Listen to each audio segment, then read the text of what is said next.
How to Get Along When Family Members Have Different Religious Beliefs. By Kim Giles. Salt Lake City.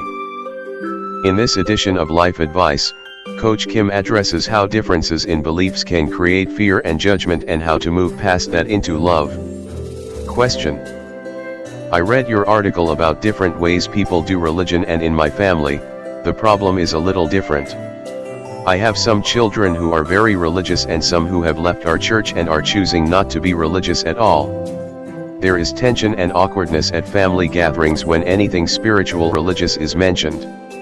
Everyone gets uncomfortable, and then I have children in both camps who feel judged by the others. Our religious children see their siblings as wrong and gone astray. The non-religious ones think the religious ones are wrong and even stupid for not questioning what they've been told.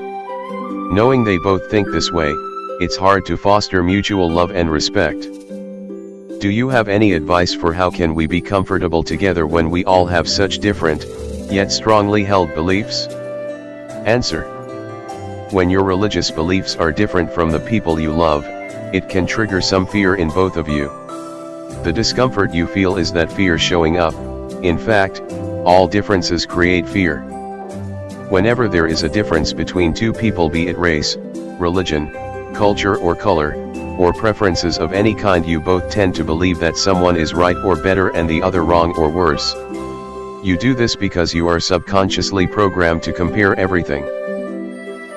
If someone gives you two apples, you will immediately notice which is better, bigger or brighter. If you see two people, you will likely see one as better and one as less, even without meaning to. It is impossible to meet someone and make zero internal judgments about them, says Marwa Azab, an adjunct professor of psychology and human development at California State University, Long Beach, in an article for Psychology Today. None of us want to be this judgmental, but unconscious biases make us compare and judge. Our brains are just wired for judgment. When you are around another human, you are immediately going to either feel comfortable with them because you see them as a peer, intimidated by them because they seem better than you, or superior because you see them as less than you. The more different they are from you, the more likely it is that you will see them as less. This is a harmful human tendency we all must constantly watch for. It is the core of racism. Differences in religious beliefs can be weighty differences, too, because people often see them as having grave, eternal consequences. This means these differences create a great deal of fear. Here are some common fears that arise with religious differences. Fear that I won't be with the people I love in heaven. Fear that I may lose other people I love, too. Fear that I might get tempted to follow them if I am not very careful. Fear that people will think I am not intelligent. Fear of judgment. Fear of disapproval. Fear that people will see me as wrong, bad, or deceived. Fear that people will think I am evil or have evil desires. Fear that we won't have major things in common anymore and this will divide us.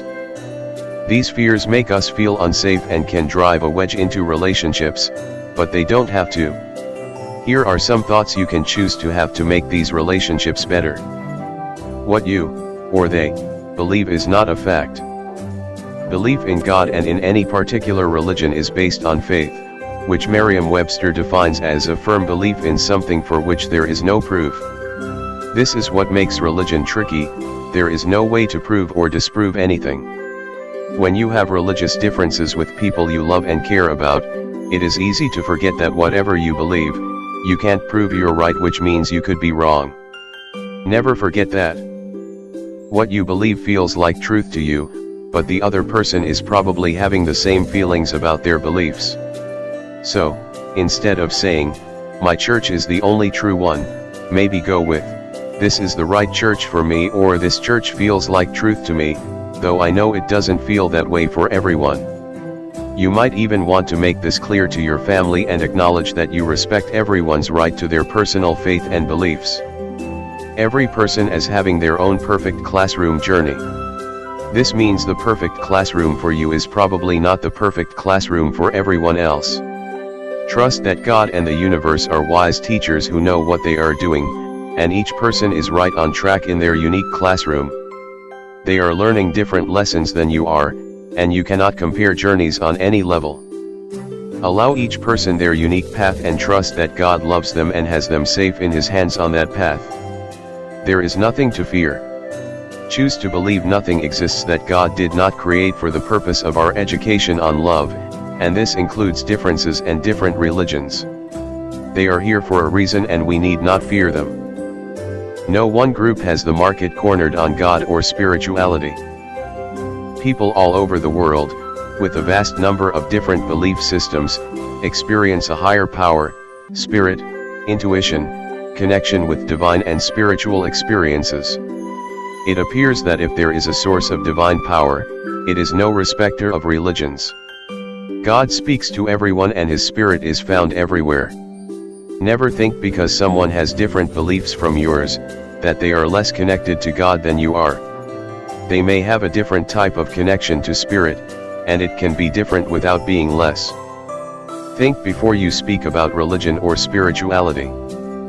Think a minute before you say anything. Ask yourself why you want to make this comment, tell this story, or talk about this thing. Is it going to just make you look or feel good? Does it serve anyone else? Is there anyone here who it might make uncomfortable? Do you really need to say it? There is not always a need to talk about your religion, your ward, or your spiritual experiences at every family function. Before attending a family outing, think about some other topics or questions you can ask others to give them a chance to shine. If you really feel prompted to share a spiritual experience with another person, ask permission to do so first. Ask if they would be open to letting you share a spiritual experience or if they would prefer not to talk about religious stuff. Give them a wide, safe window to decline. This is respectful and will strengthen the relationship. People might judge, but that doesn't change your value. Remember, people will always judge. They subconsciously can't help it, but you have the same intrinsic value as every other human on the planet, and nothing, especially the opinions of others, can change that. Your value isn't in question, cannot be earned or lost, and is based on your uniqueness as a one-of-a-kind, irreplaceable human soul. Never let anyone's opinion change your opinion of yourself. You are safe, bulletproof, and good enough no matter what others think, say or are experiencing in their classroom. Members of your family who are different from you are your perfect teachers. Everyone around you who is different from you has the potential to stretch you, grow you, and expand your ability to love. It is easy to love people who are the same as us. It is much harder to reach beyond those boundaries and love people we don't understand or like. These people show us the limits of our love and the places where we have work to do. If you don't like a person or aren't comfortable around them, jump right into that and commit to the work of loving them anyway. Show up for them, ask questions to get to know them and who they really are. Choose to see them as amazing, unique, beautiful souls having a different journey than yours. They can teach you so much. Instead of dreading seeing them, ask God to help you feel His love for them. Work on finding love inside yourself to replace the fear. Other people are, for the most part, just like you, scared, struggling, students in the classroom of life. You get what you give. Choose to trust God that your value is unchangeable and your journey is perfect for you, and theirs is perfect for them. Trust that you are in each other's lives to bless and grow each other. Choose to love them where they are and don't allow differences to matter. Despite the differences you have, you and the other person still have much more in common than you think. You are both scared and you both want to be loved and seen. You both need validation and want to feel accepted. Remember, you get what you give, and the more you give all these things, the more it comes back. You can do this.